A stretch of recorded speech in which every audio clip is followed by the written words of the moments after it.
Question. In terms of general education courses, which topics are of great interest to my students that will be instrumental in their future profession? Okay, given this general question, which topics are of great interest to my students? Di ba, remember, let's go back to the three classifications po, no? Okay, what are interesting, what are useful, what are essential? Yung question po kasi, medyo may ano siya. There may be some na interesting for your learners, pero and you feel you can decide naman din talaga based on how much you know of your learners, no? Pero another classification pa po yung useful and another classification yung essential siya na content. So kung sa general education courses, babalikan po natin yung what are the learning outcomes for a general education course. Diba? That's our basis po kasi for us to be able to answer this question. What's the difference of OBE and backward design? Actually, we view OBE as the umbrella, no, the mothership. The backward design approach in course design helps us with the principles of OBE. Helps us apply the principles of OBE. Mas concrete lang yung the steps with the 3 stages of backward design. Mas concretized lang the steps that we can follow. At least at the course level, at the course design level. Pero they support each other. OBE yung main basis natin. Kaya, that's why naging mas relevant yung backward design. Because we can easily actually we can complete our course plans in a more linear manner. No, if we'll just plot it in the table na, okay, you have your intended learning outcomes for this specific module, and then what are the topics that should be covered, what are the learning resources that should be included, and then classify them as required resources to study or supplementary lang na resources, and then what are the activities and what are the assessments. Pero through backward design nga, it gives us an additional direction kasi, an additional guide, so we will not lose sight of what's important. Kasi there are a lot of things to consider na po. Okay, how about the major subject? Ganun pa rin. The basic questions to answer remain. If you're doing major already, ano na dapat yung level of desired results for these kinds of students? Gusto kong alamin all your context, no? Para mas specific yung answers ko. But okay.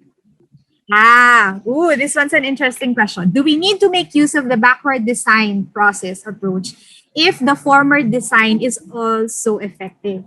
Okay, there was this argument in the Understanding by Design resource.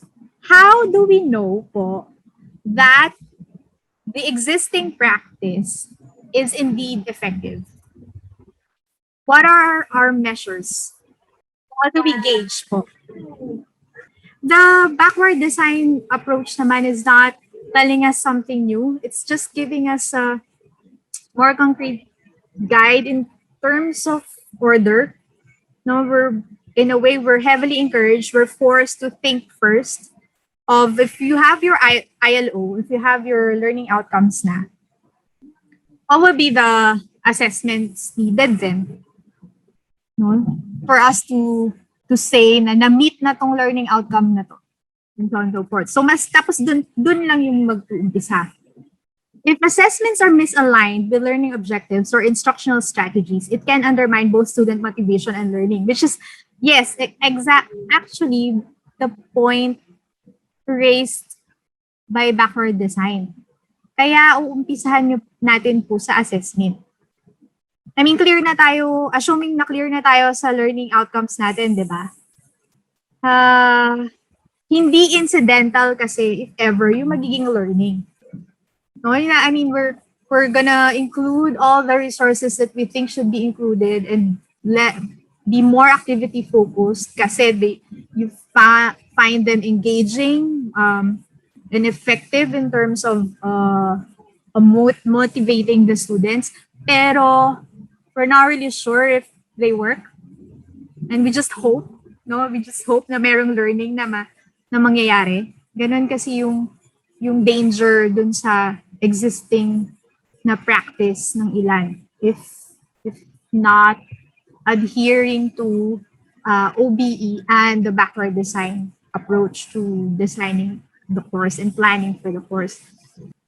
Will the backward design be relevant to subjects such as thesis proposal writing or farm practice? Huh. Okay, say farm practice. What's our desired results there for that specific course? For a practicum course, halimbawa.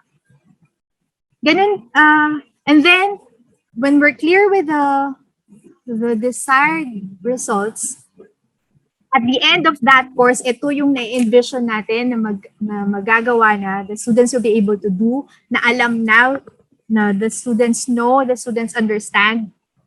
Kasi ganito rin natin sila i-assess. Then, it will help identify ano-ano naman yung mga sub-skills and other activities that will help the learners reach that point, be successful in that assessment. So in short, pwede po. Relevant pa rin po siya. Thesis proposal writing. What's the end result, the desired end result or the learning outcome for a thesis proposal writing? That the students are able to come up with a thesis proposal, di ba? Specific, a decent, relevant research proposal. If that is your end result, what will be your assessment? The assessment would be yung for them to be able to submit a completed research thesis proposal, di ba? And kung gusto mo pang isama yung defense, di sige, isama mo. Now, kung yun yung nakikita mo na assessment, what will you do? So activities na tayo. What will you have the learners do if kailangan nilang makakome up with a decent research proposal? Definitely, kailangan mong ma-build yung skills nila sa writing. Kung pinaka-basic pa yan, kung that's why yung idea po ng link na assessment and activities and tasks, no? Kailangan ba nila ng refresher on constructing arguments, logical arguments? Kailangan ba nila ng refresher on logical fallacies? And so on and so forth. Ano pang elements para maging successful sila sa thesis proposal writing? Kung hihimayin natin yon, or in terms of narrowing down and choosing the topics. And then in terms of writing a literature review.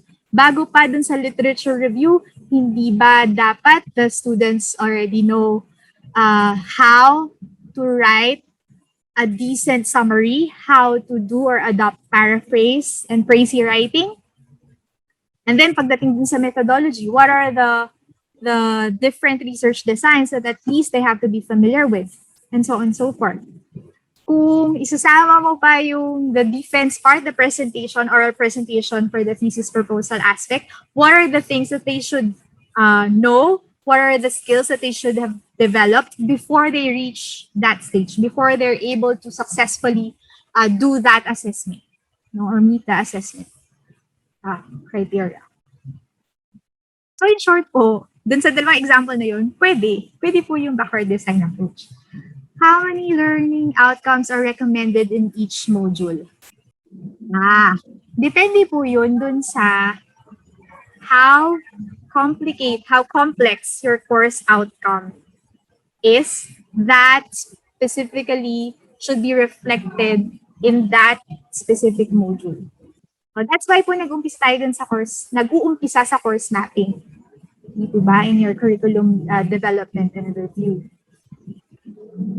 Is it necessary that the SMART objective must or contain ABCD method. Actually, ABCD, that's why it's just an add-on. It's just a bonus. It's one option for you to construct or reconstruct your learning outcome. Kasi it sort of serves na as a template as to how you will construct nga the learning outcome. No? It gives you kasi the audience, the behavior expected, and the conditions, and then the degree to which the learners should perform yung conditions. So not necessarily po. It's okay kung dun ka lang, kung mag-stick lang po tayo na, okay, my learning outcome should be SMART. And that's fine naman. And for backward design, but for the sake of discussion, is it possible that desired results may fall short of student potential? This model assumes the relative level of students, yet students may have the capacity to go beyond desired results. In assuming an end goal, students are not empowered to reach for their own goals or to follow a process that may lead to results. Okay. That's why if you dig deeper po, isang libro po kasi yung Understanding by Design, no? Pero if you dig deeper doon sa opportunities of the backward design approach in designing or redesigning or planning for your course, you can actually do consultations, no? Doon sa, hindi lang po sa students, even po doon sa mga other stakeholders din kasi, for you to further refine yung end goal or yung results that you have in mind. Hindi siya strictly na teachers as the course designer or just an individual lang yung magde-define. And you can make use nga po of the guides, the content standards at the different levels from national level, so even yung sa CHED, your institution standards and all that, kasi those are other resources that may inform yung decision po natin dun sa what are the desired results, what are the end goals. So yung pag-empower sa students, pwede pa rin po natin itong ma-incorporate. If we have the resources, the time, energy, kasi, I mean, there are factors din kasi to consider. But if we are to do this really seriously, pwede po yun ma-incorporate. And yun nga po yung that's the thing, this is an iterative process. So if kahit nakapag-decide na po tayo, yun, and tapos yun, you'll see na, wait, the declared results, the declared learning outcomes, they fall short of the potential of these specific kinds of students. Pero din kasi po, there's another argument here. Just because there's a specific set of students na mas mabilis sila, that they're able to reach a certain level of knowledge and skills, doesn't necessarily mean na yung iba po ay ganun din level. No, that's why our main guiding principle would be, if we're clear with considering the program, the national, the institution, the program level standards, and the declared competencies, and what we know of our learners, mag-strike tayo ng balance. And we try to consider those na hindi ganun kabilis, quote unquote, na matuto and mag-develop ng skills. If we'd like to open a new program, how can we apply the backward design? You need a series of workshops po. Kasi you have to be clear. I mean, kung program mismo or is it or a course under a specific program? In any case, let's say a training program for teachers, for English teachers, halimbawa. You'll still have to be clear as to what the program learning outcomes will be. Tapos from there, tsaka pa lang kayo magpunta doon sa course level or training module level na learning outcome. Paliit ng paliit. Tapos when you're clear now with the training learning outcomes, the SEP, punta ka na dun sa how are you going to translate since this reflects nga your desired end results. Ano na siya, ano na yung evidence niya na reach nga siya. So what forms of assessment will you adopt? So ganun po yung process. Yes, correct po. The OBE pa rin, OBE is our umbrella. No? Ano po? And this one, the backward design, it's simply just yung sa details. The details of how you will adhere to OBE principles kasi. Oh, if ever po, there are 3 instructors teaching one same subject with different sections, can they have different design or they have to have the same content, resources, design, and so on, so forth? What is your practice in UP? Even in UP, the different CUs have different practices. But the point here is that, you have to work on at least one similar course design na you will identify as a program where the course is under po as a program na, okay, these are the non-negotiables. In the case of UP, the non-negotiables are the approved course outcomes because it's part of the curriculum, no?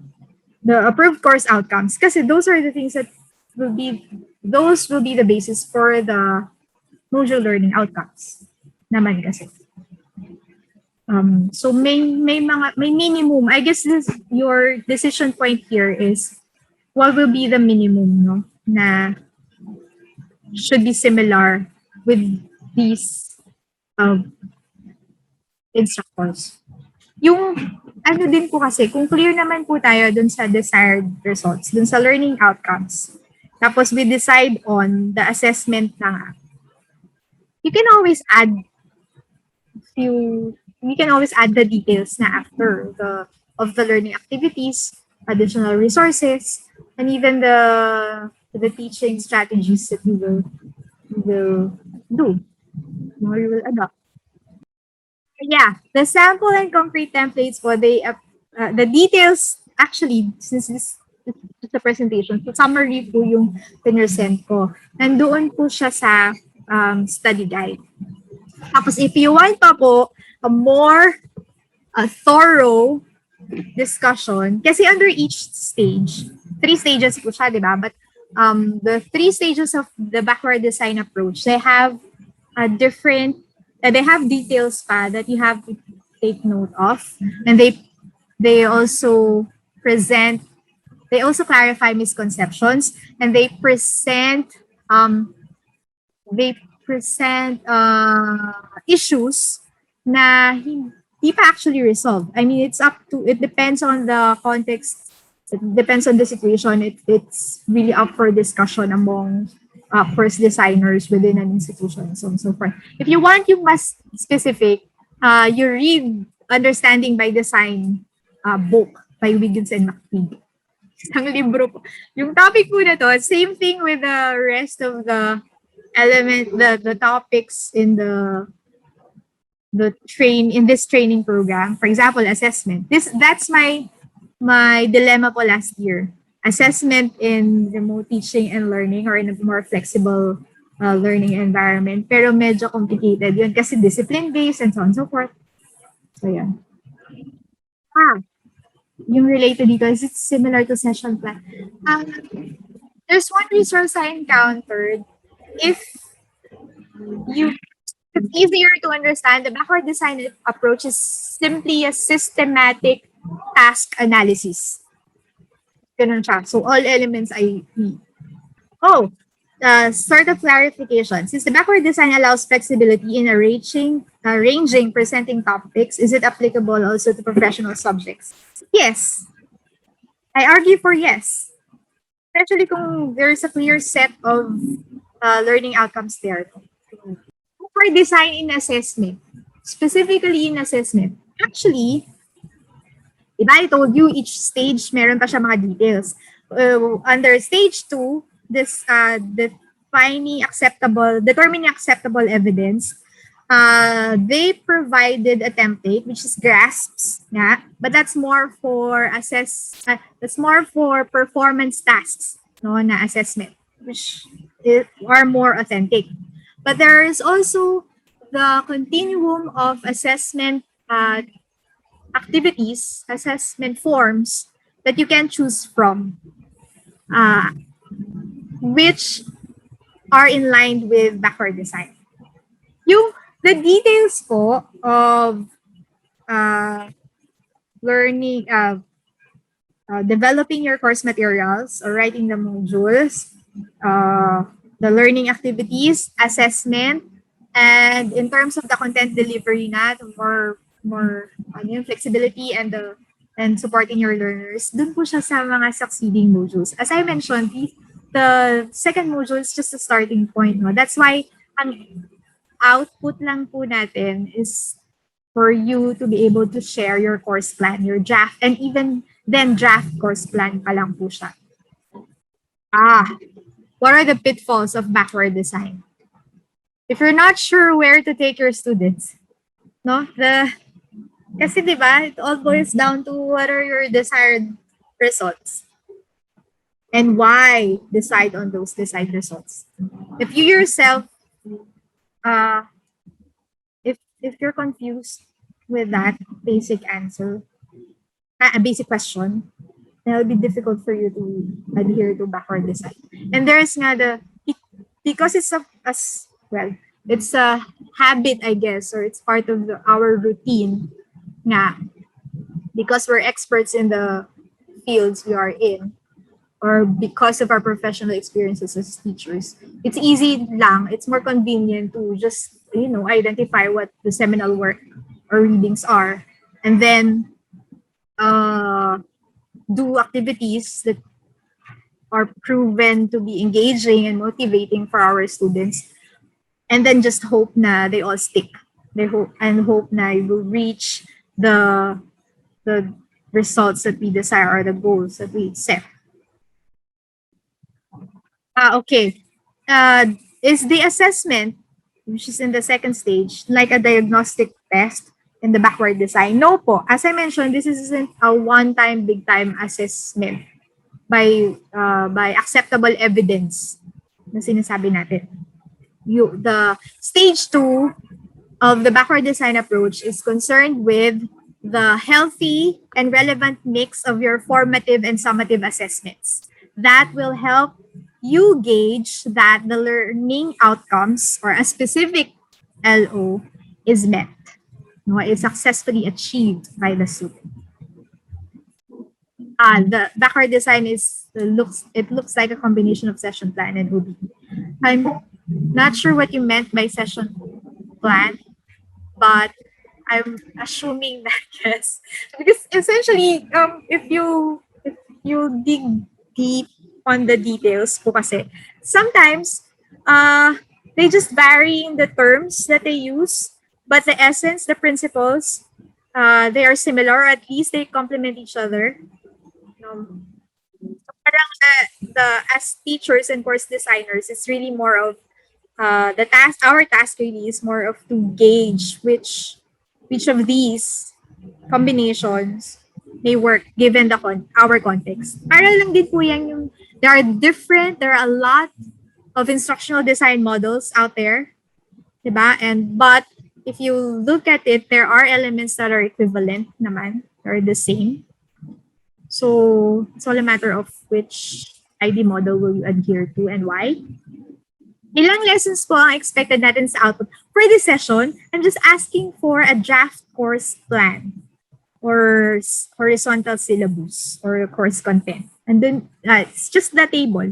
Tapos, there is nga, because the process is iterative, there is that recognition that they may still change. Except, of course, for the refined learning outcomes for the chosen module. Kasi supposed to be, you should be able to check or recheck na aligned na siya dun sa specific course outcome kung saan under yung course. Ano po? the farm practice, how can we assess soft and hard skills of the students? Please help. I'll I'm not sure how I can help. Ah, here, I guess this is given the current scenario, yung classification po natin. What are your negotiables and non-negotiables in that specific course? Farm practice. Para lang din po yan yung mga dilemma ng those courses with lab, no? Na the lab courses, the students doing the lab courses should really do so, should really perform yung mga ganun na assessments and activities because may mga ganitong crucial na next level or next stages sa journey nila. Na if they don't do that, mahihirapan sila dun sa mga susunod. So, ganun lang din po yung sa farm practice. Sa ngayon, given nga the current situation, what are your negotiables po ba? Dun sa, at least dun sa, first dun sa soft skills and then dun sa hard skills. How then do these design consideration apply to curriculum planning? Mas gagawin na po natin bigger picture. So instead of the micro course level, dun sa curriculum, ay by curriculum, ano po ba yung ibig natin sabihin? As in yung program, say a bachelor's of whatever program. If that's the case, so what's the set of outcomes at that level? Pag ganyang level na po, OBE na po yan. Diba? Sa curriculum plan. Ganun pa rin po, may elements of backward design. Next, how do we factor in group work and individual work? So collaborative and individual activities. That one will be addressed yung by the succeeding modules. But it's all in the activity guide design kasi at least in our case, since we're offering courses fully online, collaborative activities are still done naman.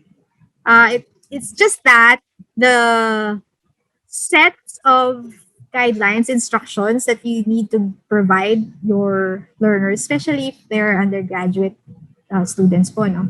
They have to be as specific as you can. You have to be as precise as you can to avoid confusion and then the back and forth ng clarification. Pero pwede po siya. Yun nga lang, you'll have to bombard them with guidelines. Yeah, the group output on this module, I don't think so. But I can further tweak po the guidelines in the study guide to provide an option in case there are teachers from the same institution or university handling the same course. Ano po? Actually, currently, the design of the study guide, ay meron lang two options. The first one is if you're already working on an approved course, curriculum with a set of course outcomes and even the draft course content or course plan.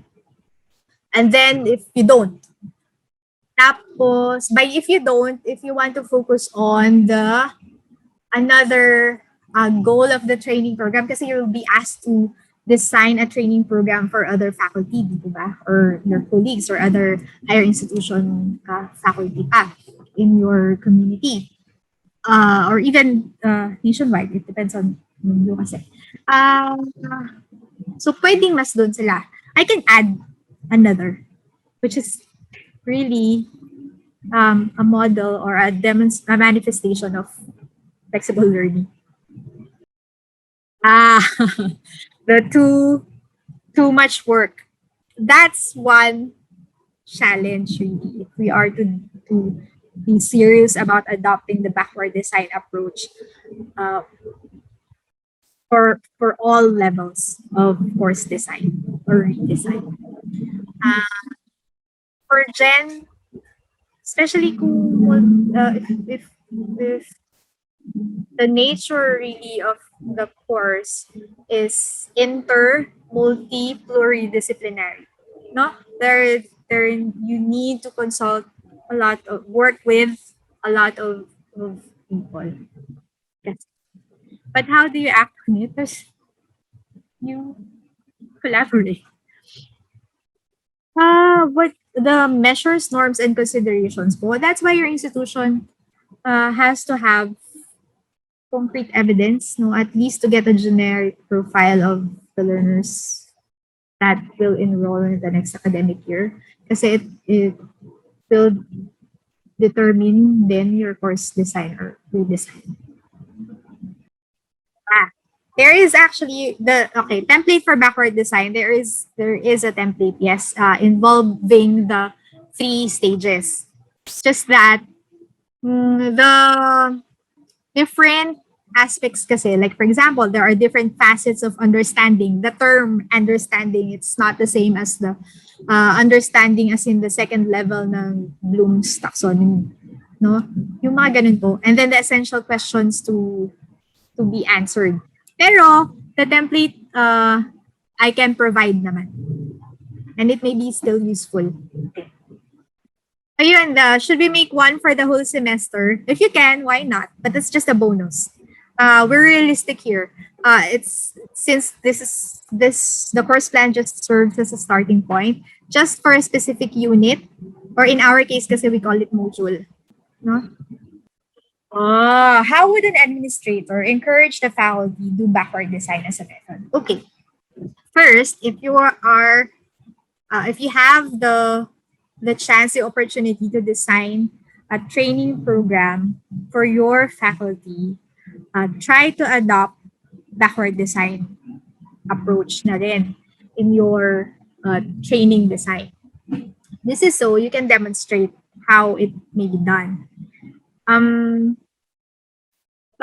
Yes, considering it entails a lot of work, what you can do is to design it as a pair work or group work, depending on the fields po, no, or the disciplines of your faculty.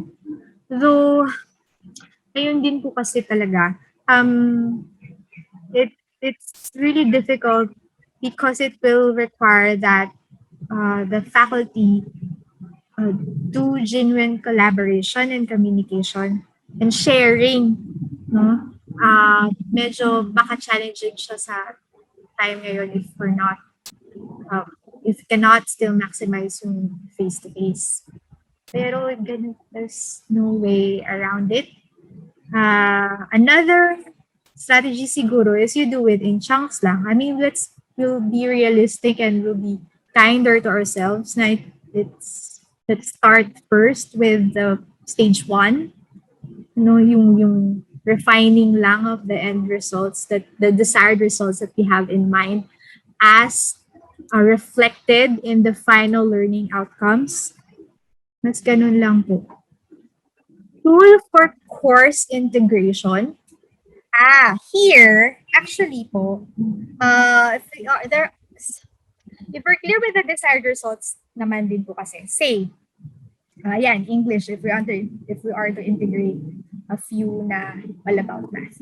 If for each course, we're clear with the desired results we have in mind, the learning outcomes we have for each, meron po tayong, we can clearly see if there is a possibility that we link, for example, we link assessments first and then after that we link activities in one course to another. Pwede pa rin naman po siya.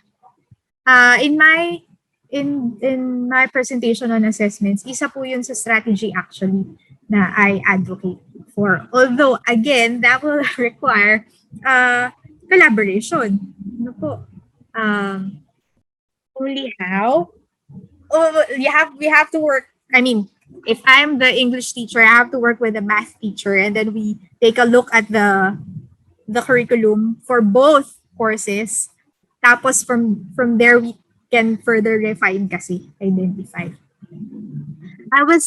In one example, I was able to do that looking at, but not English and math. English and, I'm not sure if it's on health or on TLE. So medyo mas senior high po yun. Because there are competencies, pwede rin po kasing competency yung term na ginamit. na can be linked, no? Magkaiba lang yung way na i-view mo siya. For example, sa English, it's more on the use of the language and how the students are able to create what specific output. So, mas ganun mo siya titingnan if for English. And then for the other subject, kung ano man yung nature ng output na yun. Oh. Will we be using this presentation in our local rollout? I'm not sure. I mean, it's up to you. It's in your design po. You can, since this will be an OER, this and the presentation material and the study guide, they will be OERs naman. It's up to you which portions, which sections you can use in your own training program. No, that's fine naman po.